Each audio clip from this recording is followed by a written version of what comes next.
Before the first American B-29 bombers appeared over Tokyo in 1944, Japan's military leadership had operated under the strong belief that their homeland was secure from direct attack.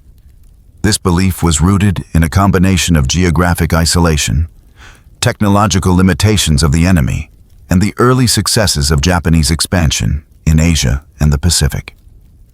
From the beginning of the 1930s through the early stages of World War II, Japan's political and military institutions developed strategies that assumed the home islands were beyond the reach of enemy bombers.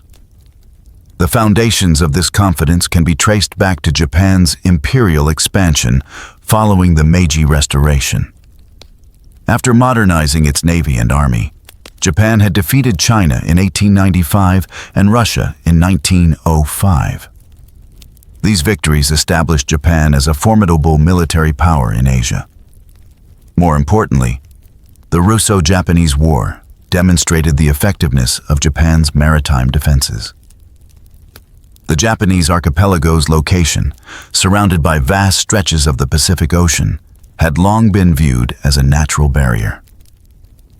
This geography shaped Japan's national defense strategy and contributed to the belief that a major invasion or large-scale bombing of the home islands was unlikely. By the late 1930s, Japan's focus on creating the Greater East Asia co-prosperity sphere strengthened this perception of security.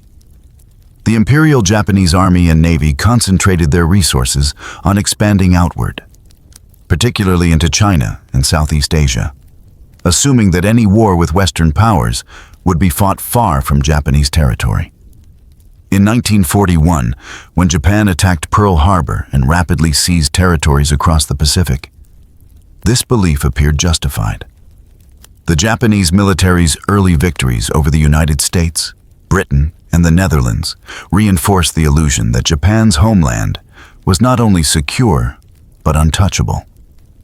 The Japanese High Command believed that by maintaining a wide defensive perimeter, stretching from the Aleutian Islands in the north, through the Central Pacific, to the Dutch East Indies and the Solomon Islands in the south, the enemy would be too far away to mount an effective attack on Japan itself. The Imperial Navy's doctrine emphasized decisive naval engagements to destroy enemy fleets before they could approach the home islands.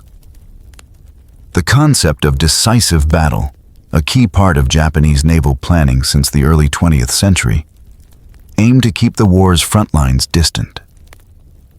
This doctrine, combined with Japan's formidable fleet and the assumption of limited enemy range, contributed to the illusion of security.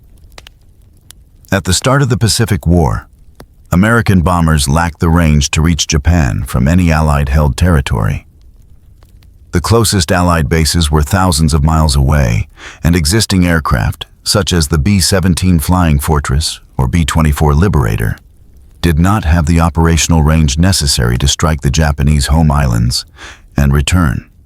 Japanese intelligence assessments repeatedly concluded that Japan was safe from strategic bombing, at least until 1945. The government and military planners expected that any eventual American counterattack would occur through conventional naval battles in the Pacific, rather than through direct air assaults on Japanese cities. This belief was also reinforced by Japan's domestic propaganda and the control of information. The Japanese public was told that their nation's defenses were impregnable.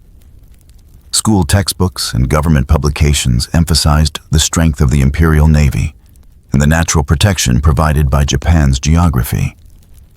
The combination of national pride, isolation, and military censorship created an environment where few questioned the notion that Japan was beyond the reach of enemy aircraft. However, within the Imperial General Headquarters, there were limited discussions about the potential vulnerability of the homeland. A few officers within the Army, Air Force, and Navy recognized that technological developments, particularly in long-range aviation, could one day bring enemy bombers over Japan. Despite these warnings, no significant defensive preparations were made. Japan's air defense network remained underdeveloped, consisting mainly of fighter bases concentrated near Tokyo, Osaka, and a few industrial centers. Anti-aircraft artillery was insufficient, radar coverage was minimal, and the overall system relied heavily on visual detection. The Doolittle Raid of April 1942 briefly disrupted Japan's confidence. 16 American B-29 bombers, launched from the aircraft carrier USS Hornet, managed to strike Tokyo and several other cities. The damage was minimal, but the psychological effect was significant. For the first time, Japanese civilians witnessed enemy aircraft over their capital. The attack revealed vulnerabilities in Japan's air defense and demonstrated that the home islands were not completely beyond reach. Yet the Japanese High Command quickly dismissed the raid as an isolated incident, possible only through extraordinary circumstances. They concluded that carrier-based bombers could not mount sustained operations against Japan due to logistical limitations. As a result, the illusion of invulnerability persisted. After the Doolittle Raid, Japan intensified its efforts to expand its defensive perimeter even further. The capture and fortification of Pacific islands, such as Saipan, Tinian, and Guam, were intended to create a buffer zone preventing enemy bombers from getting close to the Japanese mainland. These islands were transformed into military outposts equipped with airfields and garrisons. Japanese planners believed that holding these territories would ensure that no enemy aircraft could threaten Japan directly. This strategic assumption was a critical error, as it underestimated the pace of American technological progress and industrial capacity. Meanwhile, in the United States, the Boeing B-29 Superfortress program was being developed precisely to overcome these distance limitations. By 1943, the United States Army Air Forces had begun producing the B-29, a long-range heavy bomber capable of flying more than 3,000 miles and carrying large bomb loads at high altitudes. Japanese intelligence received some reports of the new bomber, but underestimated its significance. They believed it would take years before such aircraft could be deployed effectively in combat. And even then, Japan assumed that the loss of forward island bases by the enemy would prevent them from approaching close enough for sustained raids. Throughout 1943 and into 1944, Japan's strategic situation deteriorated rapidly, but the leadership continued to cling to the belief that the home islands would remain untouched. The defeats at Midway, 1942, and the Solomons, 1943, reduced Japan's naval power, and the loss of resources from Southeast Asia began to strain its war economy. Yet, the military government's propaganda continued to project an image of stability and control.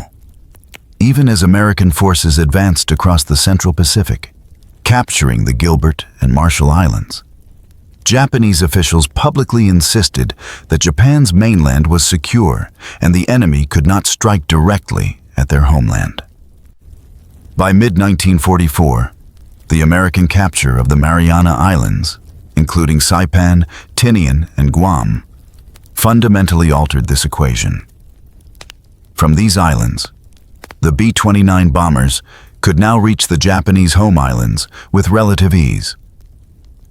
This development marked the end of Japan's geographic immunity. But before the first raids began, Japanese commanders were slow to recognize the full implications. The loss of Saipan in July 1944 sent shockwaves through the Japanese government. Prime Minister Hideki Tojo and several cabinet members resigned, as the realization began to sink in that the home islands were now within range of American strategic bombers. Nevertheless, even after this political upheaval, the Imperial General Headquarters maintained a sense of denial, hoping that Japan's limited air defenses could at least deter or minimize the expected attacks. The illusion of Japan's invulnerability before the arrival of the B-29 bombers was the result of decades of strategic doctrine, geographic assumptions, and early wartime successes. Japanese leaders believed that by maintaining distant defensive perimeters and relying on naval superiority, the homeland could remain untouched. The combination of overconfidence, misinformation, and underestimation of American industrial and technological capacity ensured that Japan entered 1944 with almost no preparation for the air war that was about to begin. When the first formations of B-29s appeared over Tokyo later that year, it was not just a new phase of the war, it was the collapse of a long-standing national belief. The loss of Japan's outer defensive perimeter in 1944 did not occur suddenly, but through a series of strategic developments that began much earlier in the Pacific War. The illusion of homeland security that had guided Japanese planning began to weaken as the balance of power shifted decisively in favor of the United States. This transformation was primarily driven by the rise of American air power, a combination of technological innovation, industrial production, and a shift in strategic doctrine that ultimately made long-range bombing of Japan possible. After Japan's early victories in 1941 and 1942, the Imperial Japanese Navy had reached its maximum territorial expansion. However, these conquests created a vast defensive perimeter that was increasingly difficult to maintain. The United States, after recovering from the attack on Pearl Harbor, launched a two-pronged counteroffensive in the Pacific. General Douglas MacArthur advanced through the Southwest Pacific, while Admiral Chester Nimitz led the Central Pacific campaign. This twin strategy gradually closed the distance between American forces and the Japanese home islands. The turning point in this process came with the Battle of Midway in June 1942. The destruction of 4 Japanese aircraft carriers, Akagi, Kaga, Soryu, and Hiryu, crippled Japan's ability to project naval air power. For the first time, Japan was forced onto the defensive. The loss also exposed Japan's limited industrial capacity to replace major warships and aircraft at the pace the United States could achieve.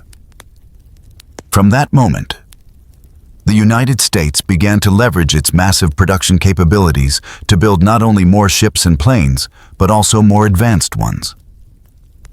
Among these was the Boeing B-29 Superfortress, a bomber designed to operate at altitudes and distances that Japanese defenses could not match. While Japan focused on defensive preparations across its expanding empire, the U.S. was reorganizing its military strategy to emphasize long-range air operations. The U.S. Army Air Forces, USAAF, under General Henry Hap Arnold, recognized early that defeating Japan would require destroying its industrial and military capacity at the source, the home islands themselves. However, this goal could not be achieved until bases close enough for strategic bombing were secured. As early as 1942, planning began for the development of forward bases in China and later in the Marianas to enable such operations. The construction of the B-29 Superfortress represented a significant technological leap. It was the most advanced bomber of its time, featuring pressurized cabins, remote-controlled gun turrets, and a range exceeding 3,000 miles. Its service ceiling of over 30,000 feet allowed it to fly above most enemy anti-aircraft defenses. The program's scale reflected the industrial might of the United States. More than 3,000 B-29s would eventually be built at a cost exceeding $3 billion, one of the most expensive military projects of the war. In contrast, Japan's aviation industry was strained and outdated. By 1943, Japan struggled to replace its losses in aircraft, and its production of high-performance engines lagged behind that of the United States. The Mitsubishi and Nakajima factories could not produce sufficient quantities of advanced aircraft or spare parts. Japanese fuel shortages further limited pilot training and flight operations.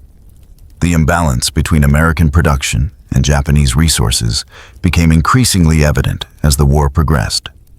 As the U.S. Navy and Marine Corps advanced through the Central Pacific, capturing the Gilbert Islands, Tarawa, and Makin in late 1943, and the Marshall Islands, Kwajalein, and Iwetok. In early 1944, Japan's outer defenses began to crumble. Each captured island provided new airfields and naval bases that brought American bombers closer to Japan. The speed of the American advance outpaced Japanese expectations. Japan's military leaders had assumed that their defensive zones would hold for years, buying time to negotiate or prepare counterattacks.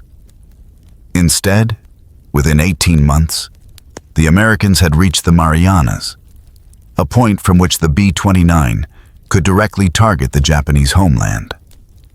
The strategic bombing campaign against Japan had been planned as early as the Casablanca Conference in January 1943, when Allied leaders agreed that Japan's defeat would require both naval and air operations. However, initial attempts to bomb Japan were launched from China as part of Operation Matterhorn, under the command of General Curtis LeMay.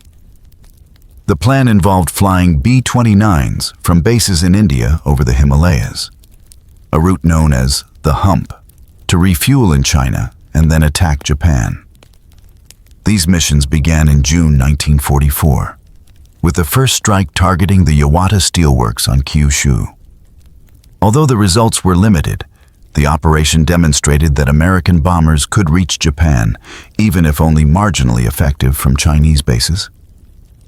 The logistical difficulties of Operation Matterhorn soon became apparent. Supplying fuel, bombs, and spare parts to the remote Chinese bases required massive airlift operations over dangerous terrain. Each mission consumed enormous resources, and weather conditions often interfered with bombing accuracy. Consequently, the U.S. command shifted its focus toward capturing the Mariana Islands, where permanent bases could sustain a continuous bombing campaign. Meanwhile, Japan's strategic situation worsened rapidly. The loss of Saipan in July 1944 was a direct blow to Japan's military and political leadership. Saipan was part of the inner defense line, and its fall placed the B-29 within operational range of Tokyo. The shock of the defeat led to the resignation of Prime Minister Hideki Tojo, who had been the symbol of Japan's wartime government. His resignation reflected growing recognition among the Japanese leadership that the homeland was now vulnerable. The Imperial General Headquarters, however, still believed that Japan could inflict enough casualties to force a negotiated peace. In Washington, the capture of the Marianas opened the way for the deployment of the newly formed 20th Air Force under General Arnold, with General LeMay later assuming direct command of 21st Bomber Command.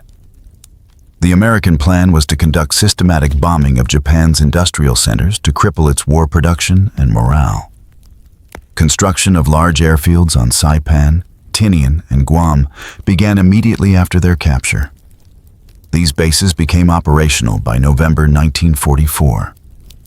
And by that time, hundreds of B-29 bombers were being assembled and prepared for the first sustained strategic air offensive against Japan.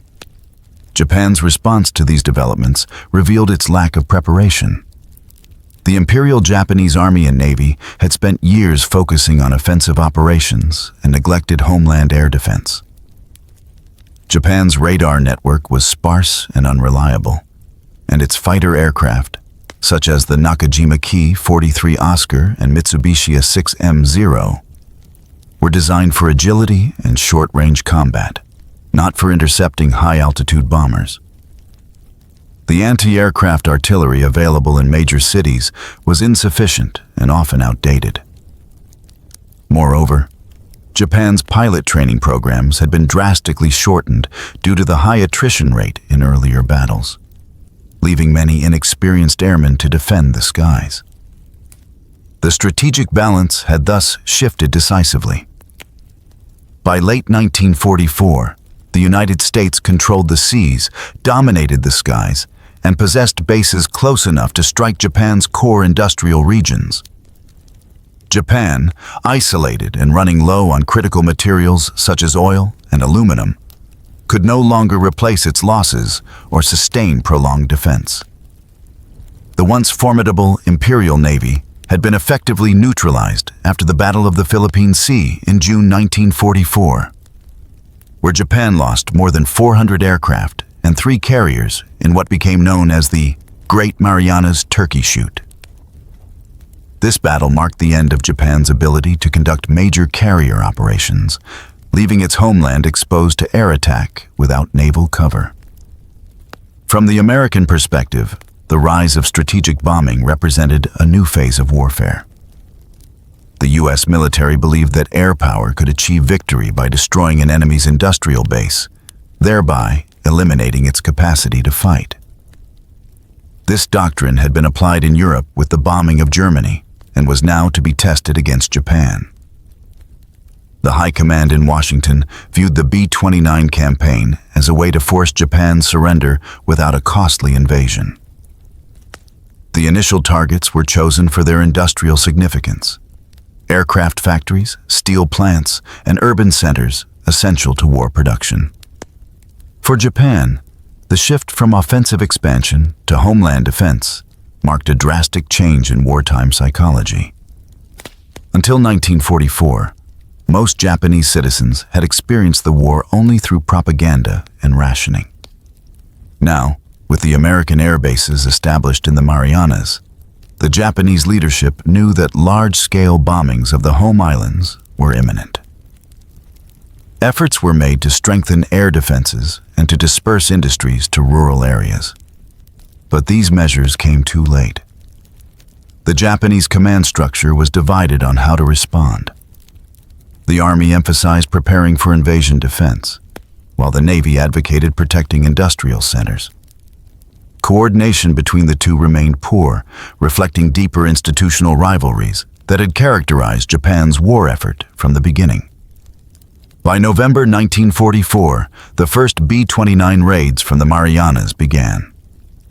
The inaugural mission targeted the Musashino aircraft factory near Tokyo. Although the results were limited due to weather and high-altitude inaccuracy, it marked the beginning of continuous bombing operations over Japan. For the Japanese High Command, the appearance of American bombers over the capital confirmed what had become increasingly undeniable. The homeland was now within reach of the enemy. The shift in the Pacific War was complete. The offensive power that Japan had projected across Asia in 1941 was now turning back upon itself with overwhelming force. The developments between 1942 and 1944 demonstrated the full extent of the transformation in the balance of power. Japan's early belief in geographic security had been eroded by the loss of its island defenses, the collapse of its navy, and the technological superiority of American air power. The B-29 Superfortress embodied that change. It was not just a new aircraft, but a symbol of the industrial and strategic momentum that Japan could no longer counter. From this point onward, the war for Japan would take place over its own cities, factories, and homes. The illusion of invulnerability that had shaped Japanese strategy for decades was now replaced by the reality of an approaching aerial war that the nation was ill-prepared to fight. By late 1944, the strategic situation for Japan had deteriorated to a point that its leaders could no longer deny the immediate threat to the homeland. The appearance of the Boeing B-29 Superfortress over the skies of Tokyo marked the beginning of a new phase of the Pacific War. The aircraft represented the culmination of American industrial power and technological advancement, while Japan's defensive capabilities remained fragmented, outdated, and uncoordinated. The transition from limited raids to a sustained bombing campaign exposed the depth of Japan's unpreparedness and the consequences of years of strategic misjudgment. The first B-29 mission launched from the Mariana Islands on November 24, 1944. This mission targeted the Musashino aircraft engine factory in Tokyo. A vital part of Japan's aviation industry, the operation involved 111 bombers, of which 17 failed to return due to mechanical issues or combat losses. Although the bombing results were limited, due in part to high-altitude winds, poor visibility, and inexperience with long-range navigation, The raid demonstrated that the American Air Force could now strike the Japanese capital directly and repeatedly. For Japan's military leadership, this confirmed that the geographic immunity they had relied upon for decades no longer existed. Prior to the arrival of the B-29s, Japan's air defense network had been designed primarily to protect against small-scale or naval-based air attacks, not sustained strategic bombing. The Imperial Japanese Army and Navy shared responsibility for homeland defense. But their rivalry led to poor coordination. The Army controlled most of the anti-aircraft artillery and radar systems, while the Navy was responsible for fighter aircraft defense and coastal protection. This division created logistical confusion, delays in communication, and inefficiencies in command. As a result, even when American bombers were detected, Japan's response was often slow or ineffective.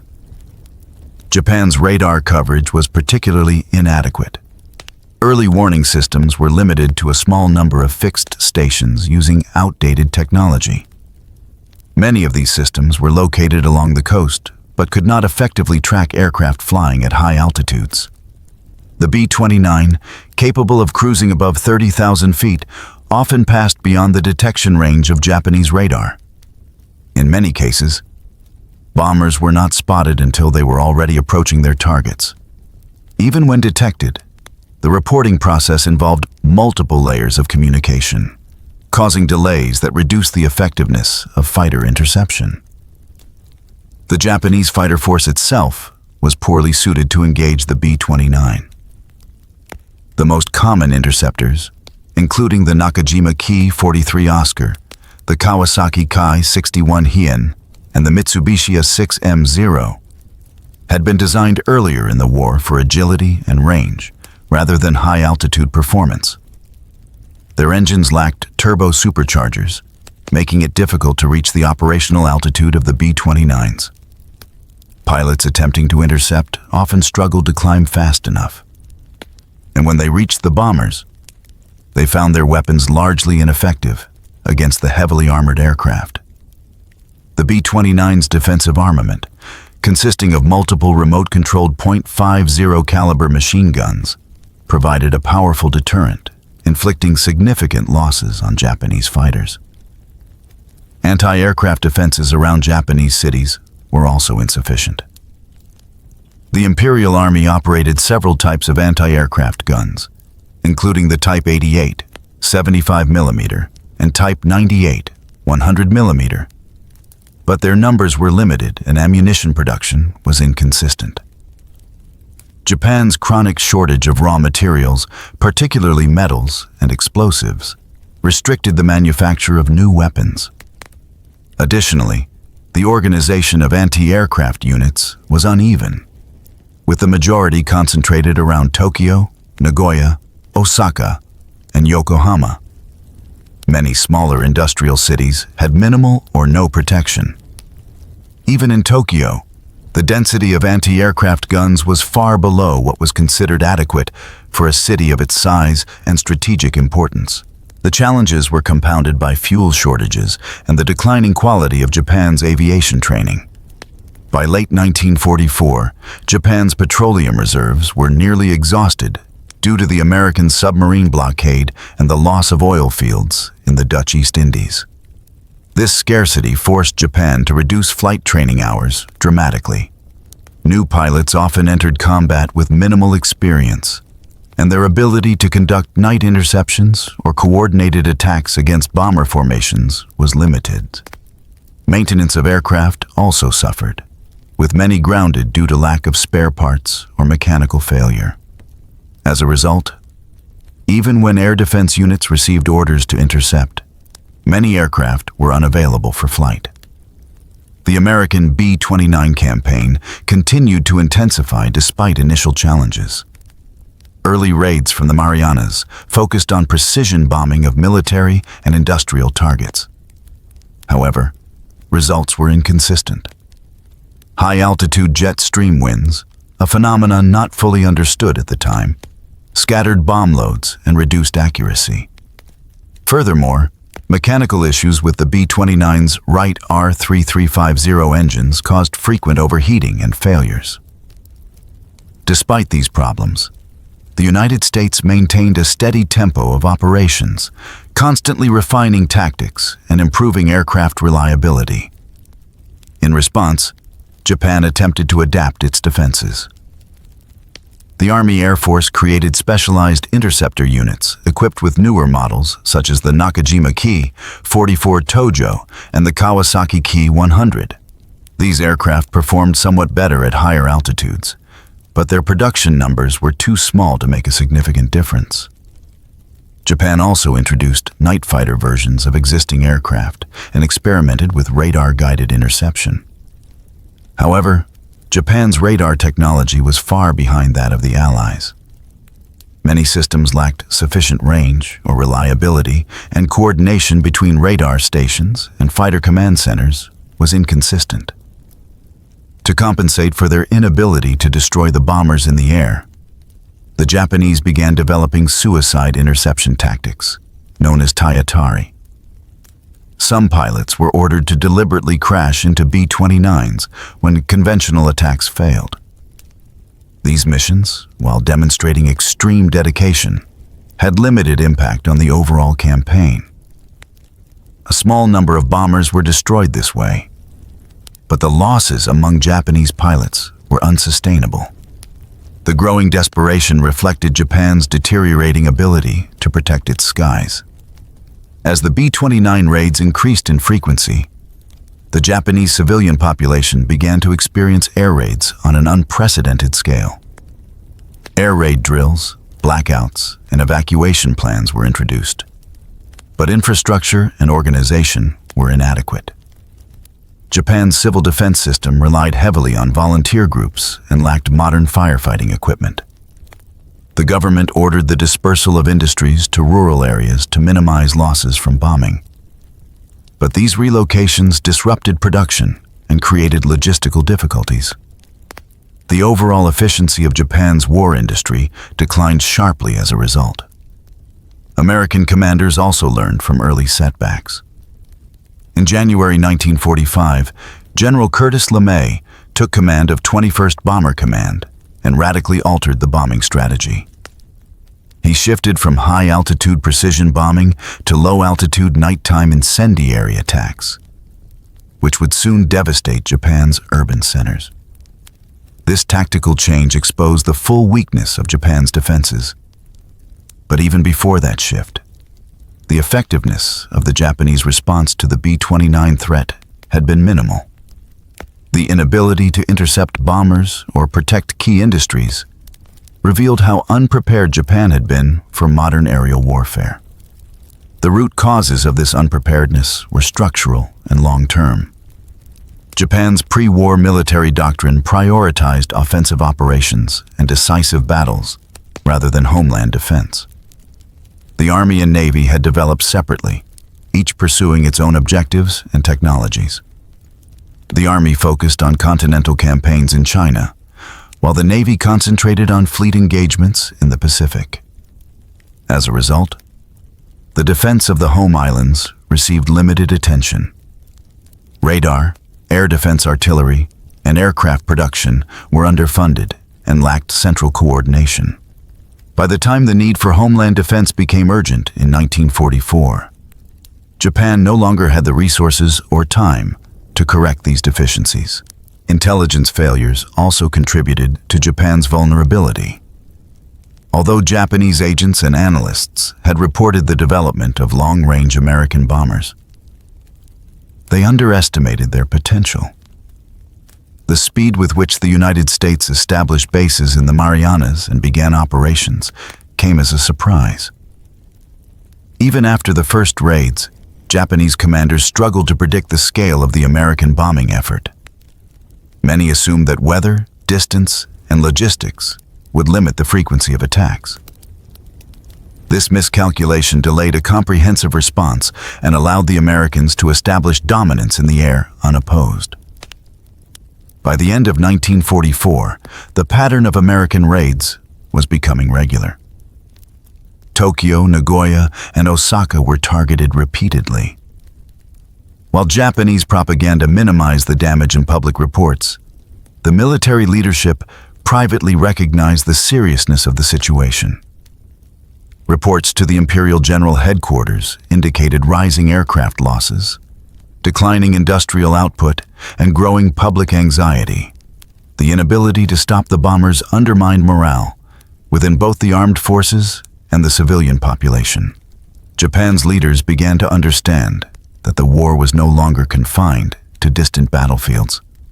It was being fought over the heart of the empire. The arrival of the B-29 thus marked more than just a new weapon. It represented the transformation of warfare itself. Japan's reliance on outdated assumptions about distance and geography had collapsed in the face of American technological and logistical superiority. The Superfortress rendered traditional concepts of perimeter defense obsolete.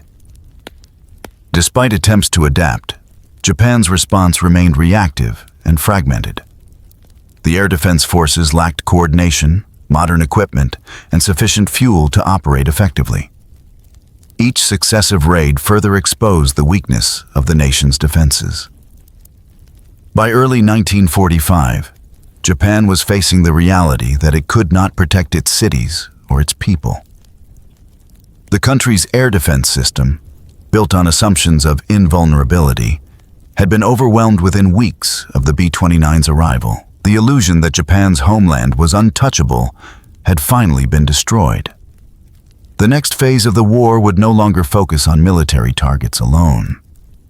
The American bombing strategy was about to shift toward total destruction of Japan's industrial and urban centers. A campaign that would bring devastation on a scale the nation had never experienced before. By the closing weeks of 1944, the reality of Japan's vulnerability was no longer theoretical. The B-29 raids that began in late November had proven that the American air offensive could reach the Japanese capital repeatedly and with increasing precision. Within the Imperial General Headquarters, the first reports from Tokyo on the 24th of November, 1944 raid triggered alarm and disbelief. What Japanese military leaders had dismissed for years as a distant possibility was now a continuing fact. The High Command faced the task of defending a homeland that had never been prepared for direct and sustained air assault. The initial B-29 attack on November 24, 1944, targeted the Musashino aircraft engine plant operated by Nakajima, one of Japan's leading aircraft manufacturers. This factory, located in the suburbs of Tokyo, was central to Japan's ability to maintain its air force. The raid involved 111 bombers from the 73rd Bombardment Wing, operating from Saipan. Although heavy cloud cover and high-altitude winds reduced bombing accuracy, approximately 48 bombs struck the factory area. Production was only temporarily disrupted, but the psychological impact on the Japanese military leadership was far more significant than the physical damage itself. Within hours of the attack, Japan's Army Air Force headquarters received conflicting reports from radar and observation units. Communication delays and poor coordination made it difficult to assess the full extent of the strike. When confirmation came that the target was indeed in the Tokyo region, it caused immediate concern within both the Army and Navy staff offices. High-ranking officers had been aware that the fall of the Marianas made such an attack possible, but few had expected it to occur so soon or on such a scale. The reports reaching the Imperial Palace indicated that American bombers had flown unchallenged through much of Japanese airspace and returned safely to base. This demonstrated not only the enemy's new capabilities, but also Japan's complete inability to intercept effectively. Emperor Hirohito was informed of the raid the same evening. According to post-war testimonies from senior officials such as General Yoshijiro Umezu and General Torashiro Kawabe, the emperor expressed concern over the nation's unpreparedness and the danger to major cities. His inquiries about Japan's air defense readiness revealed how little coordination existed between the services. The Imperial General Headquarters, which combined both Army and Navy leadership, had long suffered from divided authority. Decisions required consensus between the two branches, and by late 1944, communication between them had deteriorated significantly. The Army prioritized defense of the capital and industrial centers, while the Navy focused on coastal and port areas. As a result, no unified plan existed to counter the B-29 threat effectively. The reaction within the Japanese military establishment reflected both shock and confusion. The Army Air Force attempted immediate reorganization of its homeland defense structure. Additional interceptor units were reassigned from Manchuria and Korea to the Tokyo region. Airfields around Tachikawa, Chofu, and Atsugi were reinforced, and new radar posts were ordered to be installed. However, these measures faced severe logistical obstacles. The redeployed units lacked spare parts, fuel, and trained pilots. Many aircraft could not reach the operational ceiling of the B-29, and communication networks between radar operators and interceptor squadrons were primitive. Despite the urgent orders, Japan lacked the resources to implement meaningful improvements. Following the November raid, the American 21st Bomber Command continued operations at regular intervals. Additional attacks on Tokyo and Nagoya were conducted in December 1944, targeting aircraft plants, docks, and industrial complexes. Each new raid reinforced the sense of crisis in the Japanese High Command. Reports from the Home Defense Command described growing civilian panic and increasing industrial disruption. By the end of 1944, Tokyo's air defenses were being tested almost weekly, yet their effectiveness remained minimal. Anti-aircraft gunners claimed several bombers destroyed, but U.S. loss records showed only a handful downed by Japanese fire. Inside the Imperial General Headquarters, strategic debates intensified. General Umezu, the chief of the Army General Staff, pressed for the concentration of all remaining fighter resources in the Tokyo region. The Navy's leadership, represented by Admiral Suemu Toyoda, argued for preserving aircraft for future maritime defense. These disagreements delayed decisive action. Furthermore, the Army insisted on maintaining independent control of its anti-aircraft artillery and radar network, refusing to integrate command structures with the Navy. This fragmentation meant that Japan's defenses operated as separate, overlapping systems rather than a coordinated whole. As the raids continued, Japan's intelligence services sought to analyze American tactics. The 1st Air Army, responsible for the defense of Tokyo and central Honshu, reported that the American bombers typically approached at high altitudes and maintained strict formation. Their routes were difficult to predict because of the wide range of bases available in the Marianas. Japanese analysts noted that even when bombers were detected by radar, they could not be reliably tracked once they climbed above 30,000 feet. Attempts to improve early warning were hindered by shortages of trained radar operators and the limited number of radar sets available nationwide. By January 1945, the cumulative effect of the raids forced the Japanese High Command to reevaluate its strategic assumptions. Prime Minister Kuniaki Koiso's cabinet received reports indicating that Japan's industrial output had begun to decline as a result of the air offensive. Transportation networks were also under pressure, as bomb damage and fuel shortages hampered the movement of materials and personnel. For the first time, senior officials openly acknowledged that Japan's ability to continue the war was in danger if the bombing intensified.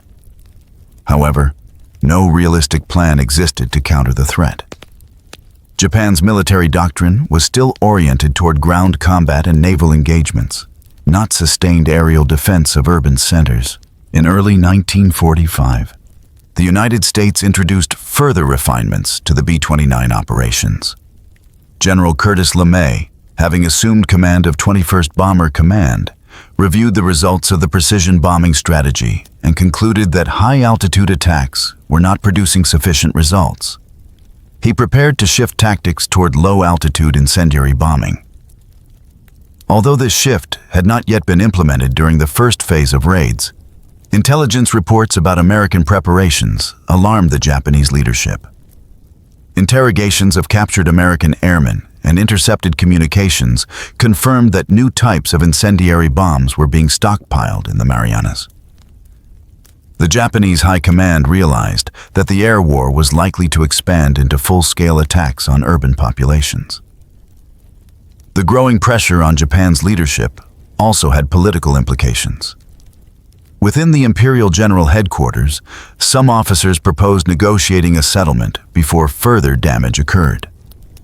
Others, particularly within the army, insisted on continuing the fight and preparing for an invasion defense.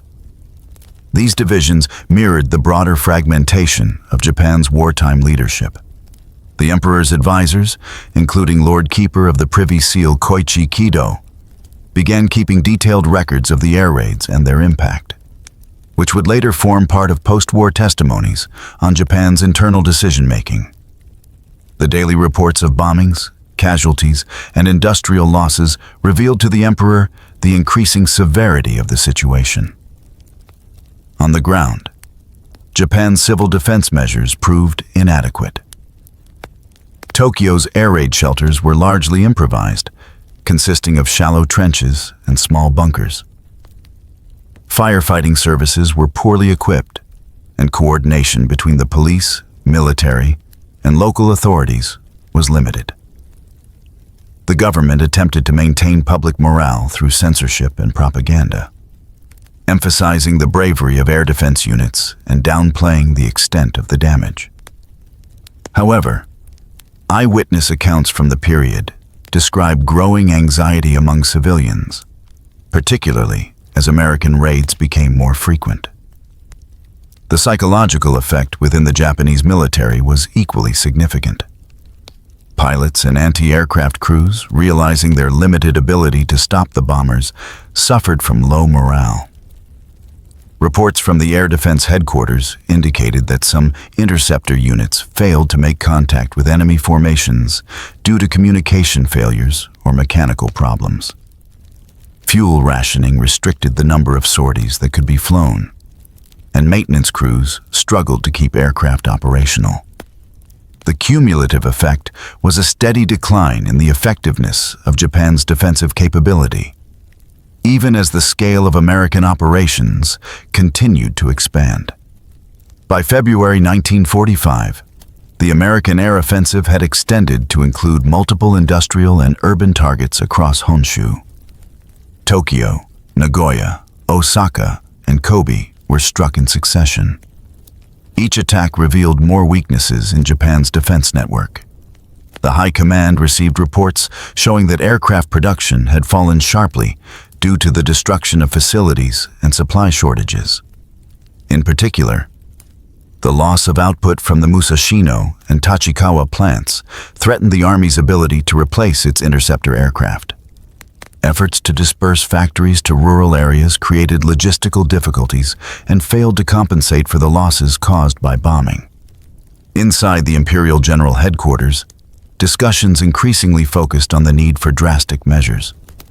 The Army Air Force proposed the creation of special suicide interception units, while others advocated conserving resources for the expected American invasion of the home islands. Despite these internal disagreements, there was consensus on one point: Japan could no longer prevent American bombers from reaching its cities. The situation had shifted from one of prevention to one of mitigation. The command structure began planning for evacuation of key government functions from Tokyo, and contingency plans were drawn up to relocate industrial operations further north. The first raids over Tokyo had therefore accomplished more than physical damage. They exposed the structural weaknesses of Japan's entire war system, from intelligence and production to coordination and command. For the Japanese High Command, the realization that the enemy could strike at will marked a turning point in strategic perception. The war was no longer a distant conflict fought across the Pacific. It was now being waged over Japan's own capital. The shock of these early raids set the stage for the far more destructive attacks that would follow in 1945, as the United States shifted to a new bombing strategy designed to destroy Japan's urban infrastructure completely. By the middle of 1945, the Japanese High Command had reached the point of strategic paralysis. The B-29 raids, which had begun with targeted industrial attacks in late 1944, had evolved into systematic destruction of Japan's urban and industrial centers. The shift to low-altitude incendiary bombing under General Curtis LeMay's direction brought results that no Japanese defense measure could counter. The cumulative effect of the March through August raids on Tokyo, Osaka, Kobe, Nagoya, and dozens of secondary cities forced Japan's leaders to confront a reality that had previously been avoided. The homeland could no longer be defended by conventional means. The turning point came with the Tokyo firebombing of March 9th to 10th, 1945. Operation Meetinghouse, as it was designated by the U.S. Army Air Forces, involved 279 B-29 bombers departing from bases in the Marianas. They carried approximately 1,665 tons of incendiaries, including napalm-filled M69 bomblets. Flying at low altitudes of around 5,000 to 7,000 feet, the bombers encountered minimal resistance. Japanese night fighters were largely unable to intercept, and anti-aircraft fire proved ineffective at such low ranges. The resulting firestorm destroyed roughly 16 square miles of Tokyo and killed an estimated 100,000 people. The immediate military consequence was devastating. The Army Air Force headquarters in Tokyo lost communication with several regional commands as telephone lines and electrical grids were destroyed. The following morning, reconnaissance flights confirmed that entire industrial districts, including those supporting aircraft and armament production, had been annihilated. Reports submitted to the Imperial General Headquarters indicated that small and medium-scale industries, which had been dispersed throughout residential areas to evade bombing, had also been obliterated. These small factories were critical to Japan's supply chain. Their destruction disrupted aircraft repair, ammunition manufacture, and transport equipment production across the Kanto region. When the Imperial General Headquarters convened on March 11th, the atmosphere was described by surviving officials as one of grim acceptance. General Yoshijiro Umezu and General Korechika Anami acknowledged that Japan lacked the capability to defend its cities effectively. Emperor Hirohito was informed of the extent of the damage later that day. According to post-war testimony by Lord Keeper of the Privy Seal, Koichi Kido, the emperor's primary question was whether any measures could be taken to prevent similar attacks. The answer from the Army Air Staff was negative. The combined effects of fuel shortages, poor radar coverage, and the technological inferiority of Japanese aircraft made sustained defense impossible. In the weeks following the Tokyo firebombing, the U.S. bombing campaign expanded to other industrial centers. Nagoya was struck repeatedly between March 11th and March 19th, followed by Osaka and Kobe in mid-March. The strategy was systematic: eliminate major industrial concentrations, then destroy transport and communication nodes. By April, Japan's railways, ports, and supply depots were under continuous attack. Each new raid underscored the inability of the Japanese High Command to protect even its most vital infrastructure. The Japanese government's internal reports, such as those compiled by the Cabinet Planning Board and the Home Ministry, recorded that approximately 1/4 of the nation's urban housing had been destroyed by May 1945. Industrial production had declined by nearly 50% compared to late 1944. Fuel shortages had become critical. Civilians were being evacuated from major cities in large numbers. But transportation disruptions made the process chaotic. The Army's Home Defense Command estimated that over 8 million civilians had been rendered homeless by June. For Japan's military leadership, the implications were clear. The concept of absolute defense of the homeland, kokuboken, central to Japan's strategic doctrine since 1944, had failed. The Army had planned to repel the expected American invasion through attrition and guerrilla warfare. But that plan assumed the existence of functioning industrial and logistical bases. As B-29 raids destroyed these foundations, the viability of any prolonged defense diminished. The internal meetings of the Supreme War Direction Council, known as the Big Six, reflected this growing despair. Minutes from meetings in April and May 1945 show repeated arguments over whether to seek mediation through the Soviet Union or continue fighting. Prime Minister Kantaro Suzuki, who replaced Kuniaki Koiso in April, advocated exploring diplomatic options. However, the Army and Navy representatives, including Anami and Admiral Toyota, insisted that Japan must continue resistance to secure better surrender terms. The ongoing destruction of Japanese cities intensified these divisions. When B-29 struck Tokyo again on May 25th to 26th, the raid destroyed much of what remained of the city's administrative and industrial facilities. The Imperial Palace itself was hit by several incendiaries, though damage was limited. The symbolism was unmistakable. Even the seat of imperial authority was no longer safe. Emperor Hirohito personally toured the burned areas, accompanied by his staff and the chief aide-de-camp. The site confirmed for him that the war situation had deteriorated beyond recovery. At the same time, American raids extended to smaller cities that had previously been untouched. In June and July 1945, LeMay's command targeted 58 urban centers with populations exceeding 100,000. These included Hiroshima, Toyama, Niigata, Okayama, and Ube. The cumulative effect was to make virtually every major population center in Japan vulnerable. Japanese civil defense records from this period show that by July 1945, at least 40% of the nation's urban area had been destroyed. Industrial capacity was operating at less than one-third of its 1944 level. The Japanese air defense forces had effectively collapsed. Shortages of aviation fuel meant that fighter training had been suspended in many units. Anti-aircraft ammunition was rationed, and radar coverage was inconsistent. By mid-1945, American bombers encountered little organized resistance. Japan's strategy shifted to passive measures, such as camouflage, dispersal, and evacuation. The Home Ministry directed the movement of students and industrial workers to rural areas. But these measures could not restore production capacity. By July, the psychological realization of defeat had spread through all levels of Japan's government and military. The emperor's advisors began to press for an end to the war. Kido, along with Foreign Minister Shigenori Togo, urged the emperor to intervene directly.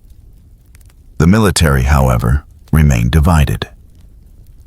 Some officers proposed fighting to the end, while others privately acknowledged that further resistance was pointless. The loss of Okinawa in June 1945 confirmed that the U.S. invasion of the home islands was inevitable. With the Ryukyu Islands now under American control, Japan's southern approaches were exposed, and American air bases were within range of Kyushu and Honshu. The bombing campaign continued to escalate. Between July 10th and July 25th, 1945, B-29s destroyed over 60 additional cities. Toyama was almost completely leveled, with over 95% of the city burned. These raids were accompanied by the systematic mining of Japan's harbors through Operation Starvation, which effectively severed maritime transport and supply routes. By the end of July, Japan's imports of food, fuel, and raw materials had nearly ceased. The economic and logistical collapse was total. When the atomic bomb was dropped on Hiroshima on August 6, 1945, it was initially regarded by many Japanese officials as another large-scale conventional attack. Communication disruptions delayed accurate reports. By August 8th, however, the true scale of destruction became clear. The following day, the Soviet Union declared war on Japan and invaded Manchuria. This event, combined with the second atomic bombing of Nagasaki on August 9th, forced the Japanese High Command to confront the reality that the nation faced total annihilation. Meetings of the Supreme War Direction Council between August 9th and 14th revealed the extent of the internal crisis. The Army's senior leadership, including Anami and Umezu, remained divided over surrender. Some advocated continuing the fight to secure conditional terms, while others, including Foreign Minister Togo, insisted that immediate acceptance of the Potsdam Declaration was the only option. Emperor Hirohito intervened personally on August 14th, breaking the deadlock. His decision was based on reports detailing the destruction of Japan's cities, the collapse of industrial capacity, and the impossibility of defending the population against continued air attacks. The Imperial Rescript on Surrender, issued on August 15, 1945, directly referenced the new and most cruel bomb and the suffering of the people. Although phrased carefully, the underlying reason for surrender was clear.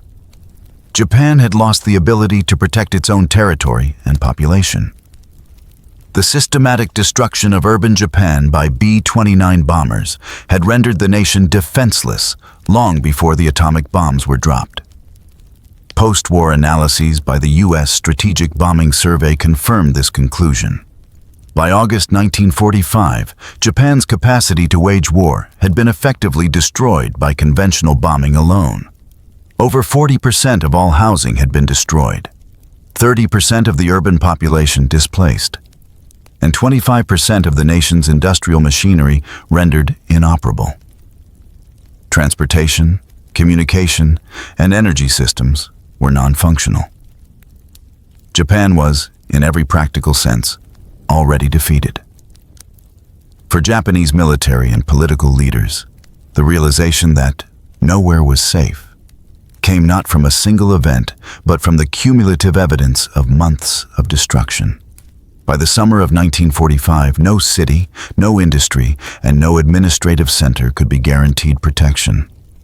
The illusion of the homeland's invulnerability, once central to Japan's wartime ideology, had been replaced by the reality of total exposure.